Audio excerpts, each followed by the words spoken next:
Ok les amis, voilà 5 exercices qui ne figurent plus dans mon programme de musculation depuis plusieurs années. Et entre nous, je suis pas prêt de les réintégrer à mon programme. Bien sûr, je vais vous expliquer pourquoi. Et je pense même que le dernier exercice va vous surprendre un petit peu. Bien sûr, je vous partagerai toutes les variantes que j'utilise aujourd'hui pour remplacer ces exercices. Et peut-être qu'en prenant un peu de recul, vous allez réanalyser votre programme de muscu et vous demander pourquoi vous gardez ces exercices dans votre programme de musculation. Il y a peut-être moyen de changer quelques petits trucs dans votre programme pour l'améliorer encore plus. Ok, numéro 1, c'est le front squat.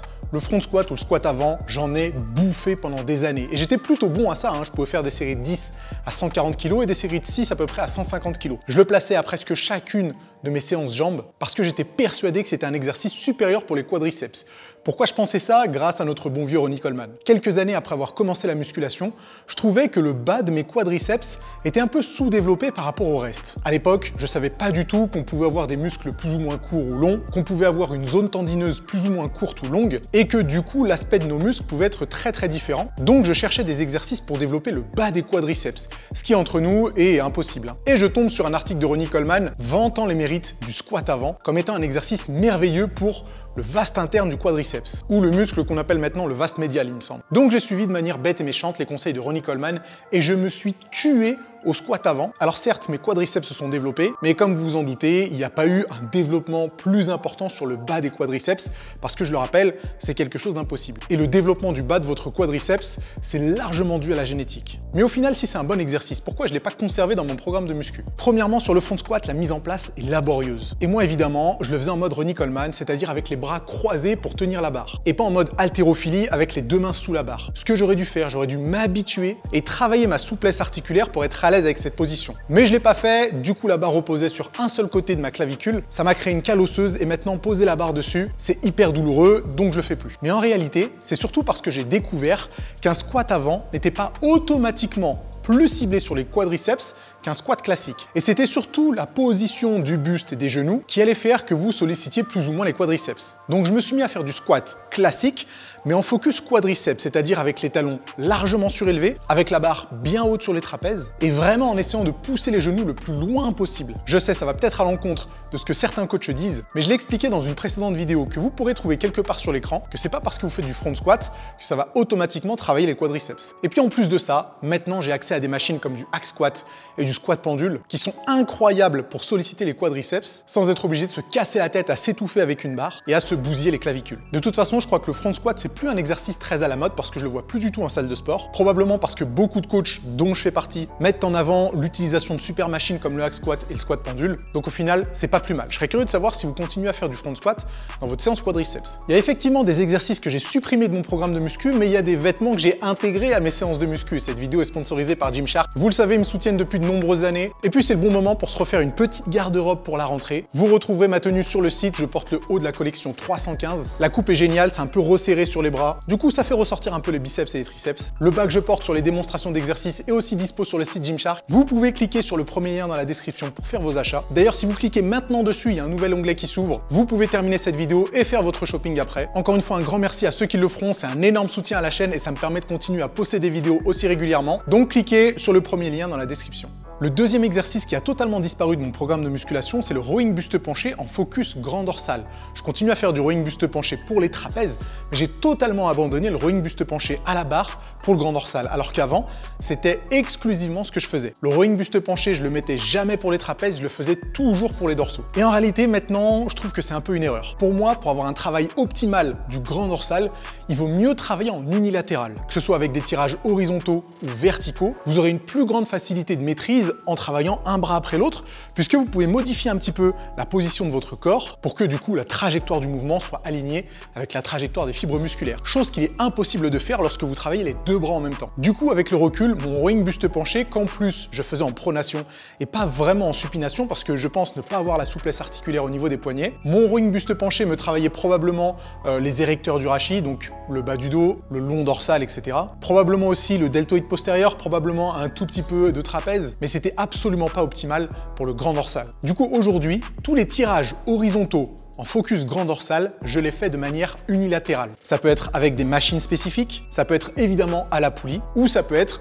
via du tirage bûcheron. Et là, vous allez peut-être me demander, mais pourquoi certains bodybuilders continuent de faire du rowing buste penché en focus grand dorsal, et pourquoi la légende Dorian Yates, celui qui a inventé le rowing Yates, mettait en avant ce genre d'exercice pour travailler les dorsaux. Déjà, premièrement, tous les bodybuilders ne savent pas ce qu'ils font, et deuxièmement, faut pas oublier que plus vous avez de masse musculaire, plus vous allez être mécaniquement avantagé. Si votre grand dorsal déborde littéralement sur le côté de votre corps, et bien clairement que vous allez avoir beaucoup plus de facilité à le recruter que vous travaillez en unilatéral ou les deux côtés en même temps. Parce qu'il y a des fibres musculaires de partout. Donc pour avoir une trajectoire de mouvement alignée avec la trajectoire des fibres musculaires, c'est bien plus facile. Donc ne vous laissez pas avoir par des bodybuilders de 120 kg faire du rowing buste penché pour le grand dorsal parce qu'ils ont l'avantage mécanique et d'autres avantages comme un peu de vitamine S, si vous voyez ce que je veux dire. Vous, en tant que pratiquant naturel, ou pas d'ailleurs, si vous n'avez pas la masse musculaire nécessaire, choisissez plutôt des variantes unilatérales. Exercice numéro 3 qui ne figure plus dans mes programmes de musculation, c'est le développé incliné à la barre ou aux haltères. Je sais pas si vous vous rappelez, il y a quelques années, il y avait eu une petite polémique entre certains youtubeurs qui s'étaient embrouillés clairement au sujet du développé incliné parce que certains disaient que c'était inutile et que ça ne travaillait que le deltoïde antérieur et que d'autres affirmaient que c'était un exercice tout à fait valable pour travailler le faisceau claviculaire du grand pectoral. Et en fait, la vérité, comme d'habitude, elle est un peu entre les deux. Le développé incliné pour travailler le haut des pectoraux, c'est un exercice exceptionnel uniquement si vous avez les bonnes conditions, c'est-à-dire une cage thoracique plutôt volumineuse et un sternum clairement incliné. Sauf que ça ne représente qu'une toute petite partie des pratiquants de musculation. La plupart du temps, on voit des pratiquants avec une cage thoracique plutôt étroite et un sternum plutôt vertical, ce qui constitue les pires conditions pour travailler le haut des pectoraux avec du développé incliné. Moi-même, qui n'ai pas vraiment une cage thoracique étroite et qui ai un sternum plutôt incliné, je ne fais même pas de développé incliné. Je préfère remplacer cet exercice par du développé semi-incliné, que ce soit aux haltères ou à la barre. Le développé semi-incliné, pour moi, c'est le parfait compromis. J'incline le banc au premier cran, ce qui représente à peu près une vingtaine de degrés. Et d'une part, ça me permet d'avoir une bonne stimulation sur le haut des pectoraux, mais en plus, ça me permet d'utiliser des charges plus lourdes que si j'inclinais le banc un cran plus haut. Le seul moment où je mettrais du développé incliné, que ce soit aux haltères ou à la barre, c'est si vous faites un format d'entraînement push-pull legs. Et effectivement, dans une séance push, vous allez travailler les pectoraux, le deltoïde antérieur et moyen et les triceps, eh bien ça peut être cohérent de mettre du développé incliné comme exercice hybride pour travailler le haut des pecs mais aussi le deltoïde antérieur. Mais si vous faites un split ou un format d'entraînement un peu hybride comme le mien où je fais pectoraux et dos, épaules, bras et jambes, et bien du coup je ne mets pas de développé incliné dans ma séance pectoraux. Après attention, ne me faites pas dire ce que j'ai pas dit. Si vous êtes très musclé et que vous avez les bonnes conditions morphologiques, comme Arnold Schwarzenegger par exemple, et bien effectivement le développé incliné reste un super exercice. Mais étant donné que vous n'êtes pas Arnold Schwarzenegger et qu'il y a probablement 10% de chances que vous ayez les bonnes conditions pour faire du développé incliné, mieux vaut ne pas se casser la tête et basculer sur des variantes comme le développé semi-incliné. Exercice numéro 4 qui ne figure plus dans mes programmes de musculation, c'est la presse à cuisse en focus quadriceps. Pourtant, comme le front squat, lorsque j'ai commencé la musculation, la presse à cuisse pour les quadriceps, c'était à toutes les séances jambes. Parce que, même principe, je voyais les bodybuilders pros faire de la presse à cuisse, et de la presse à cuisse, il y en a dans toutes les salles. Donc je me disais bêtement, je vais faire de la presse aussi. Et pour moi, avec la presse à cuisse, il y a plusieurs problèmes. Le premier, c'est qu'il faut trouver une bonne presse. Et ça, en fonction des marques qui sont dans votre salle de sport, vous pourriez avoir une presse qui a des réglages qui ne favorisent pas le recrutement des quadriceps, avec par exemple une trajectoire circulaire ou un dossier qui serait trop redressé. Tout ça va plutôt encourager la flexion et donc l'extension de hanche et travailler plutôt les fessiers, qui peut être une bonne chose si vous avez envie de travailler les fessiers. Mais pour travailler les quadriceps, il faut plutôt avoir une presse à cuisse linéaire et la possibilité d'allonger le dossier, ce qui n'est pas toujours le cas en fonction des marques de machines de muscu. La deuxième chose qui m'embête, c'est lorsque vous êtes un pratiquant expérimenté, pour avoir une bonne stimulation sur la presse à cuisse, il faut mettre au moins 300 kg. Et mettre 300 kg, ça prend du temps, c'est chiant, ça demande des disques.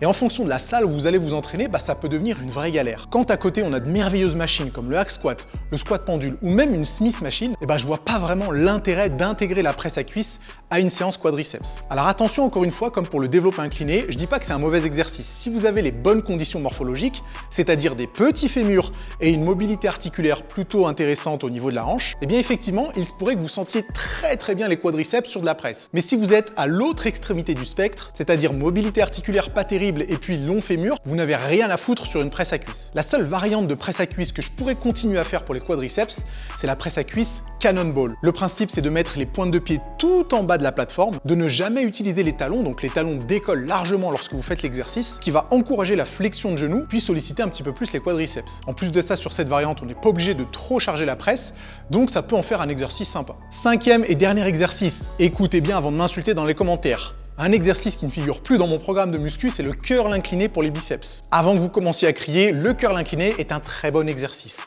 Ceci dit, avec les années d'expérience et avec les connaissances qui se sont développées, je trouve que pour les biceps et les triceps, l'utilisation des poulies est un outil extrêmement intéressant pour développer ces groupes musculaires-là. Et depuis que je peux travailler avec une bonne poulie et surtout les bons accessoires à attacher sur cette poulie, eh bien clairement, ça m'a fait réorganiser les exercices que je fais pour les biceps ou les triceps. Et effectivement, le curl incliné, c'est un exercice que je ne pratique plus du tout. Je l'ai remplacé par le curl à la poulie basse, dos à la poulie, un exercice que vous me voyez faire tout le temps en story sur Instagram. D'ailleurs, suivez-moi sur Instagram, nassim.saeli, je partage aussi des petits conseils sympas. Depuis que je fais cette variante, eh bien je la lâche plus et d'ailleurs je la fais à chacune de mes séances biceps. J'ai réessayé de faire du curl incliné début 2022 lorsque je suivais le programme de mon challenge Fitmass Révolution. Et clairement, je sentais qu'il y avait quelque chose qui allait pas en termes de courbe de résistance. Alors ça reste un très bon exercice si vous n'avez pas accès à une poulie ou si vous n'avez pas les accessoires nécessaires pour travailler de manière confortable la variante à la poulie basse. Mais lorsque vous avez les accessoires nécessaires, ça serait dommage de s'en priver et de ne pas les utiliser pour avoir une courbe de résistance bien plus intéressante